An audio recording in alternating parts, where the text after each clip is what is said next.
All right, guys, we have a very special live for you today. We're going to teach you how to live to be 100 with Dan Buettner, and there are very few people on the planet who have the level of authority that he has on this topic, all right?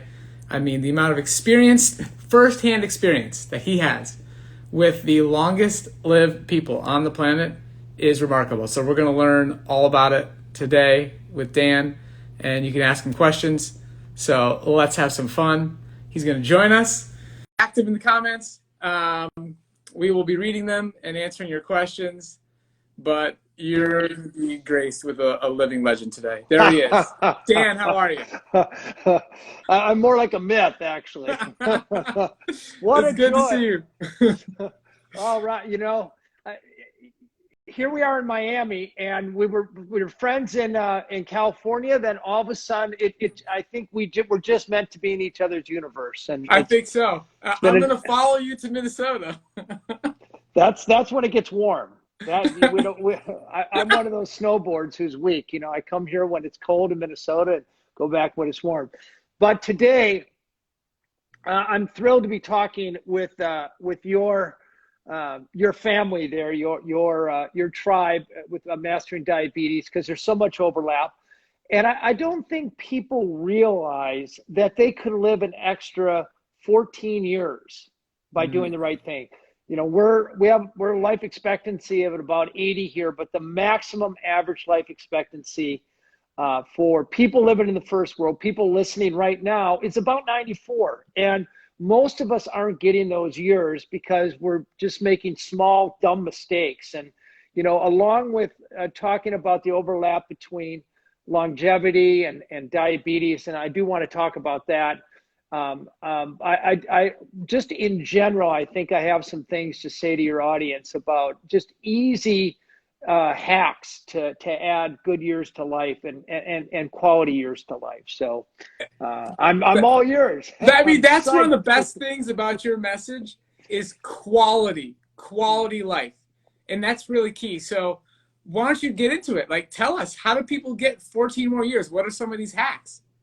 So I think the first thing to realize that the source of my information isn't from a test tube or from a petri dish, or it's not from some South Beach doctor sitting in his office.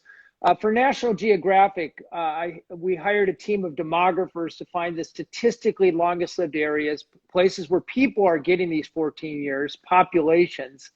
And then over the course of 15 years now, with a team of scientists, we went to, in a sense, reverse engineer longevity. So first of all, you have to realize that only about 20% of how long you live is dictated by your genes.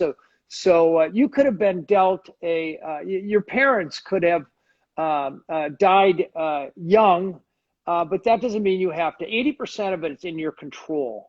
And first thing to understand is that your genes aren't driving the ship here. You're driving the ship. Overwhelming, and this is where our work obviously overlaps. And I can't say I started Blue Zones being plant-based, but I ended my Blue Zones work being plant-based because I found these Blue Zones: Okinawa, Japan, longest lived women; Sardinia, Italy, longest lived men, about 11 times more centenarians there; Nicoya Peninsula of Costa Rica. They spend 1/15 the amount we do on healthcare, and they suffer about half the rate of middle-age mortality, and they're half as likely to die at any age after 50 than we are in America with the $3.7 trillion a year we spend on healthcare. And Ikaria, Greece, no dementia. A whole island of 10,000 people, no dementia. This isn't just a happenstance. This is people really achieving the outcomes we want. And the way they do it is they're eating a whole food plant-based diet. It's not to say they don't eat any meat. On average, they were eating meat about 5 times a month. But just a piece of meat, not much bigger than this right here. It's more of a condiment than it was the center of the plate like we Americans. And it's important to understand we don't know if they lived a long time because they were eating that meat. They might have been a little bit calorically restricted, or despite the fact. In other words, they might be living longer if they didn't eat the meat. And yeah, there are 5 foods, and I'm not sure if this lines up perfectly with mastering diabetes, but I bet it does. 5 foods you see in every longevity diet. First, whole grains, corn, rice, even wheat. Sourdough bread is for sure in one of the blue zones. Greens of all kinds, not just spinach and kale. There are sometimes 80 species of greens. Like, you see these women in Korea going out with garbage bags and, filling it with the type of shit we weed whack in our backyard, and it has 10 times the antioxidants of red wine. And they make beautiful salads out of it, ortas. Tubers, sweet potatoes, even regular potatoes, nuts, handful of nuts every day worth about 2 extra years of life expectancy. We don't know why. We don't know if it's because if you're eating nuts, you're therefore not eating other unhealthy fats, or if it's the fiber in nuts. And then lastly, people ask me all the time, is there a blue zone superfood? Is there a supplement I should take? And the answer is yes. And in fact, you should take about 200 of them a day. And that supplement is beans. Eat about 200 beans a day. That's good. You nailed it on all 5, Dan. It completely aligns with what we're teaching. Yay. No, so I'm glad, and you and I didn't know each other until after we launched our respective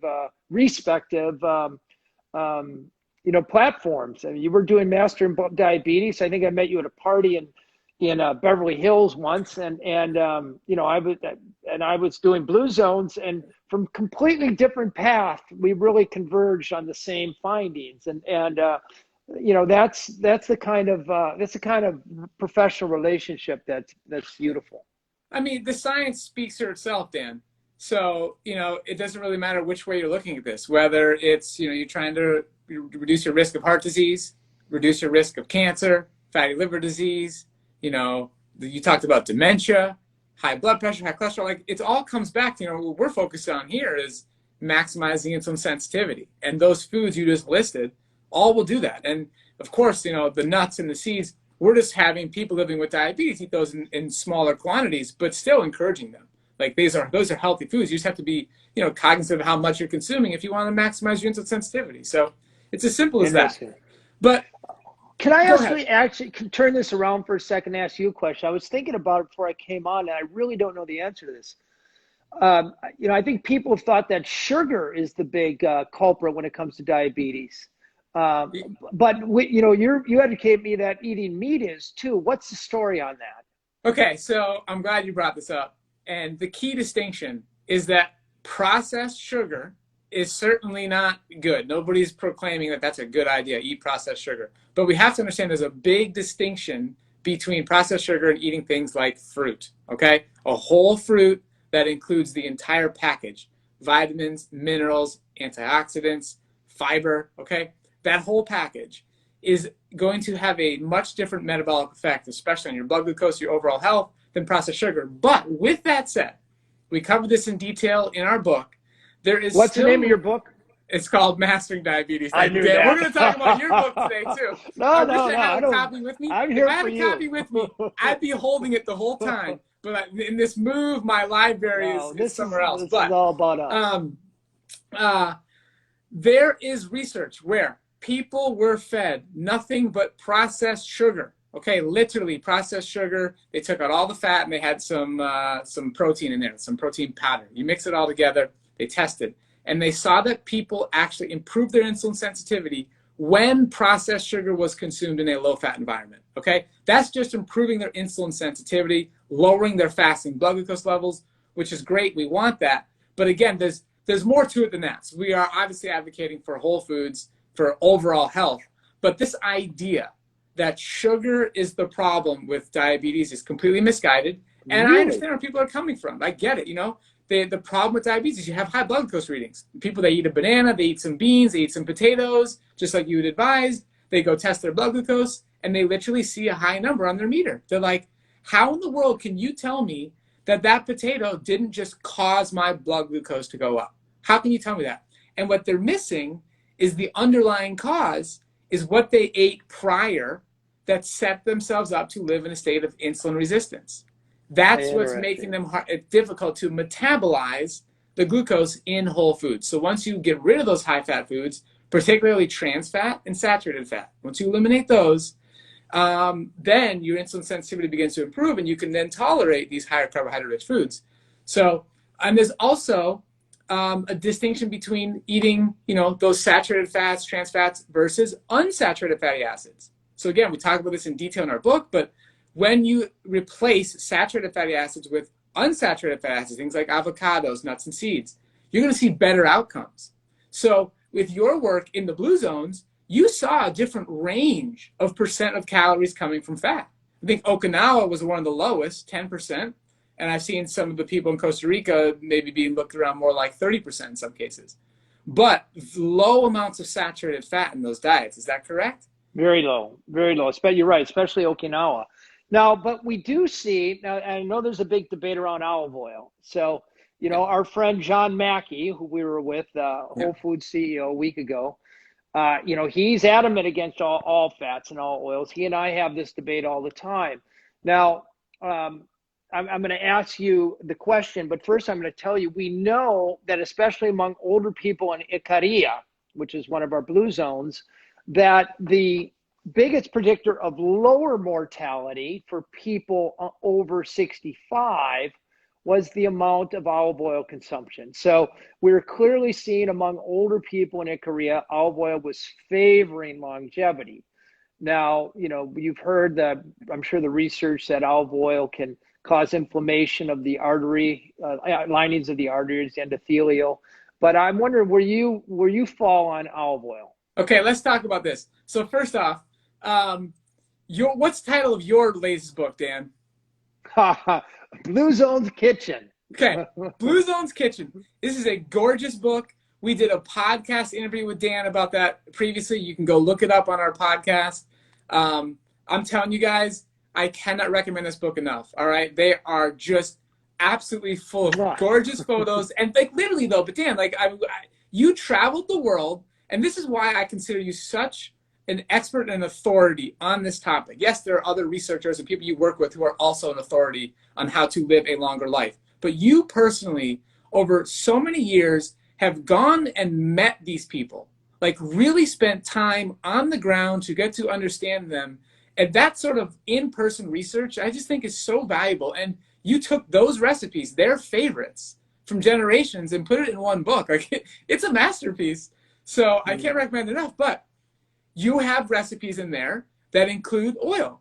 And that's because the people these recipes came from indigenous cultures, and they did that. So I want people to know that first off, I'm trying to say here, Dan, is it's not that big of a deal. I think people make too big of a deal out of this topic, and there's too much fighting, okay?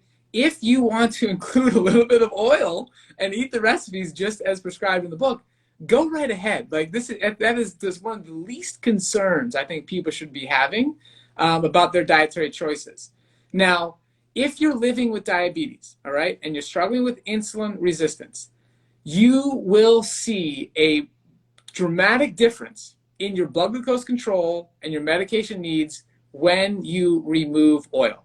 Okay, there's no question about it. Okay, you can remove it, and we fortunately get to speak from this topic again with a little bit of authority here, because not only are Cyrus and I both living with type 1 diabetes, but we've worked with thousands of people who are also living with type 1 diabetes and non-insulin diabetes. But when you're living with type 1 diabetes, we have this incredible amount of data. I know exactly how much insulin I'm injecting.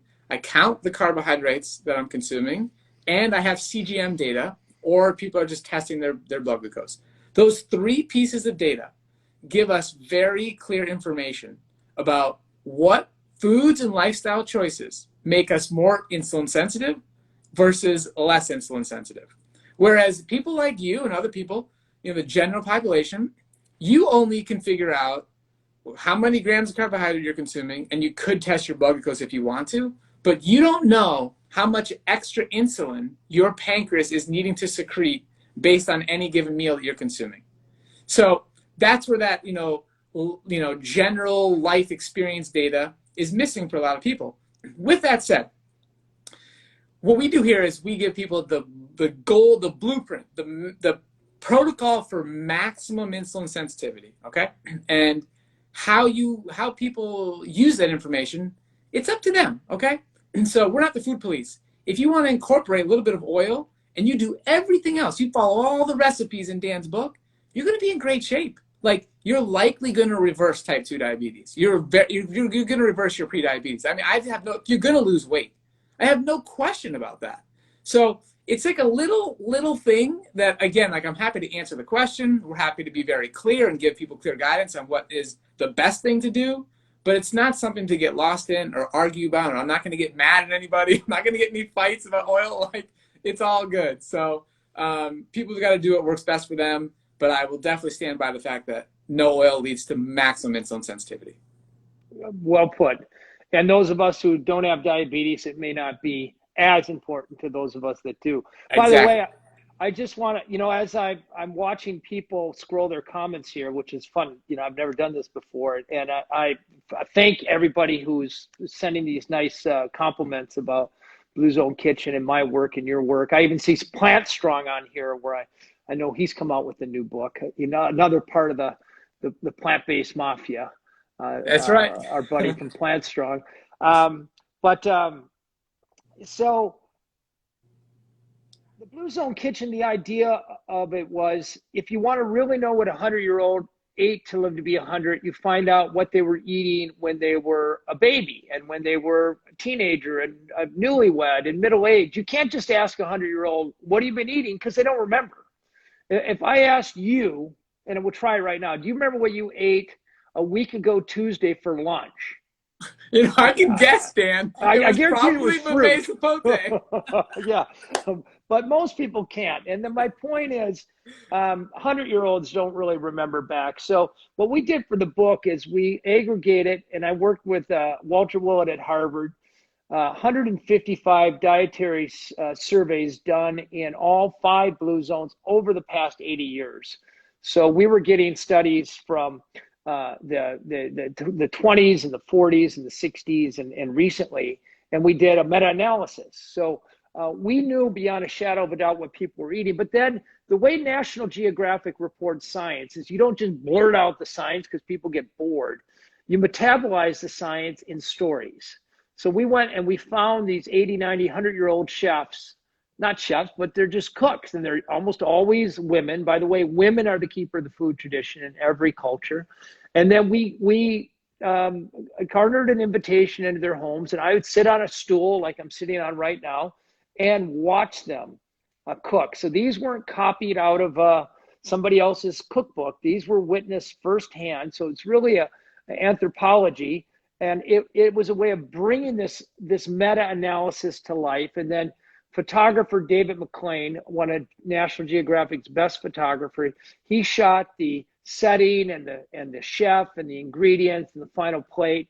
And the idea was to fuse science reporting with beautiful photography with 100 recipes to live to 100. And, it was #1 New York Times, #1 Wall Street Journal bestseller. And I say that only because people are more likely to look at it if they know it was a bestseller. And, it's against my Minnesota values to brag, but I'm just kind of reporting the facts. I'm glad you're bragging. I'll continue bragging for you. The book it reached those numbers because it was just so high quality and so well deserved, and everybody just kept on talking about it. Yeah, thank you. And, the other thing to remember about the big insight in blue zones, it reinforces what we both know about plant-based, but it goes counter to what most people believe about health. What most Americans believe about getting healthier or living longer is this: I need to find a program. I need to find a diet, an exercise program, a supplement program, and I need to stick on it. And that, by the way, works for some people, but I argue it's single-digit percentage of people. It's people with heroic sense of discipline, outsized sense of focus. Because when it comes to longevity, there is no pill, there's no supplement, there's no food that's a short-term fix. We see in these blue zones, they're living a long time because they're doing the right things for long enough and avoiding the wrong things. for long enough so they don't develop type 2 diabetes or heart disease or GI cancers of the GI tract or breast cancer or even Alzheimer's, all largely avoidable. They don't have better individual responsibility than we do. They don't have any magic pill or supplement. The secret is this interconnected set of characteristics that keeps them on the program. And that there's actually 5 of them, 5 things. First of all, they're eating a whole food plant-based diet. They're moving naturally. They're nudged into movement every 20 minutes or so. They have gardens. They tend to walk places instead of driving in their cars. They don't have all the conveniences in their kitchens that we do. They do those, move naturally and eat wisely because their life is underpinned with purpose. When you have a strong sense of purpose, it's much easier to get up in the morning, take your medicines, get moving, stay on a program than it is when you're rudderless. They surround themselves with the right type of people. You know, the Robbies of the world and the Cyruses of the world, because, you know, I know, and I've socialized with you quite a bit in the last couple of weeks. When I hang out with you, we're eating fresh fruit, raspberries and chico zapote and handfuls of greens, which is a little weird, but, you know, it's actually pretty good. And, you know, consequently, if you're hanging out with somebody who every time you go over to their house, they're putting burgers on the grill or barbecuing a chicken, guess what you're going to eventually break down and eat? So surrounding yourself with the right people and then living in the right place, living in a place where the healthy choice is the easy choice. And as you probably know, your zip code, whether you live in Kentucky, for example, where life expectancy is 20 years less than places like Santa Barbara or Minneapolis, Minnesota, or Boulder, Colorado, or not far from us right here, Naples, Florida. So there's all these things you can do to set up your life so the healthy choice is not only the easy choice, but the unavoidable choice, because we're not going to remember. It's not our conscious choices that are going to get us living a long time. It's our unconscious choices. And it's setting our life up so those unconscious choices happen mindlessly. And that's really the Blue Zone's big secret. It's the environment and community. But Mason Shums, hi Mason, I don't know who you are, but you said it exactly. You just put it on the screen. Environment and community. Bingo. That's it. Okay, Dan, I want to learn more about these hacks to give me 14 more years. So how can people get this implemented in their life? How do they improve their environment? Okay, first thing, adopt a dog. We know that dog owners are about half as likely to be obese than non-dog owners, and it's probably because the dog needs to be walked every day. And if the dog needs to get walked every day, guess who else gets walked every day? The human. It's a nudge. Number 2, very important, curate a group of 5 people. In Okinawa, we call it a moai. The 5 people who, number 1, you can have a meaningful conversation with them. Number 2, you like them. And number 3, you can count on them on a bad day. So not just your fair weather friend you talk sports and celebrity with, but the people who, if you're down on your luck or, you know, your partner just dumped you or you need to borrow some money, you can turn to these people. But when I say curate, you want to make sure that these people are plant-based. You want to make sure their idea of recreation is physical activity. You want to make sure that they push you to be intellectually curious. And the beauty of making those 5 friends is you don't have to think. You just hang out with them and the right behaviors unfold mindlessly. So that's hack number 2. Huge. Hack number 3 is know your purpose. And I know this sounds facile and, you know, okay, but there are very few people who actually take the time to do the internal inventory to figure out what they like to do, what they're good at, what their gifts are. In other words, where these things converge, and to find an outlet for it. Most Americans, and I know this from Gallup data, 70% of Americans do not find purpose in their work. They're going to work for a paycheck. They're calling it in. So if you're not finding your purpose in your work, people can do it like you and I did, which is, you know, make sure your work is your passion. But for most Americans, you're going to find it in a hobby, in a group of friends, or quite honestly, volunteering.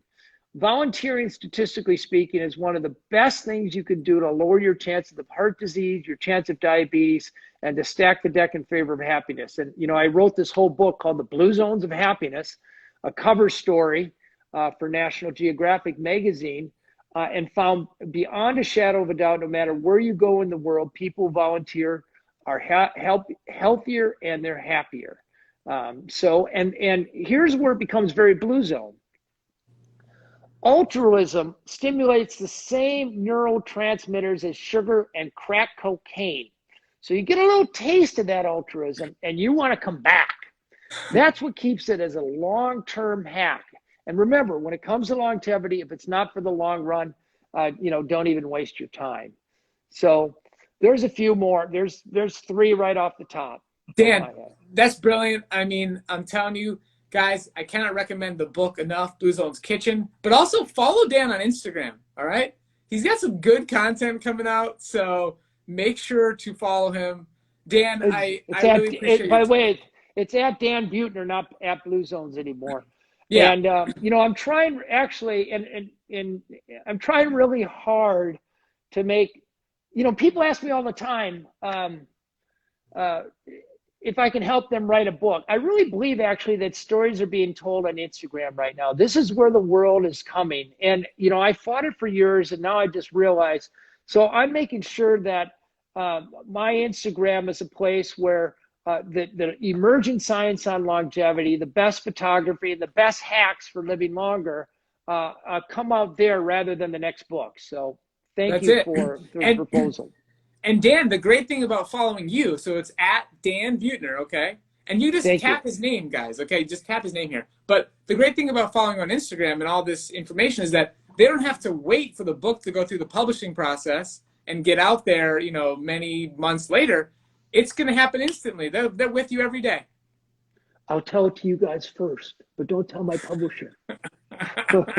Perfect. Thank you so much, Dan. I appreciate everybody who joined us today. Yeah, it was really fun. I'll catch you later. All right. I love you guys. Bye. See ya. Bye.